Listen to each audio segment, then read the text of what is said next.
যারা মানুষ হয়ে মানুষের উপরে জুলুম করেছিল, যারা মানুষ হয়ে মানুষের উপর অত্যাচার করেছিল রাজনৈতিক প্রতিহিংসার কারণে, শুধু তাই নয়, আয়না ঘর যারা বানিয়েছিল, আল্লাহ তাআলা এই এদের বিরুদ্ধে নিজে মামলা দায়ের করবেন। এখন মামলা দায়ের করবেন কাদের বিরুদ্ধে?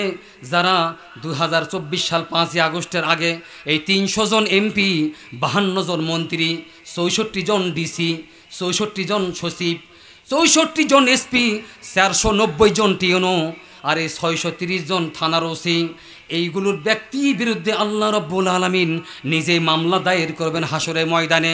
আল্লাহ বলতেছেন, যারা আমার এই আয়াতের উপরে যারা হাত মারছে, যারা আয়াতের উপরে যারা হাত মারছে, আমি আল্লাহ রাব্বুল আলামিন ওদের বিরুদ্ধে আমি মামলা দায়ের করব।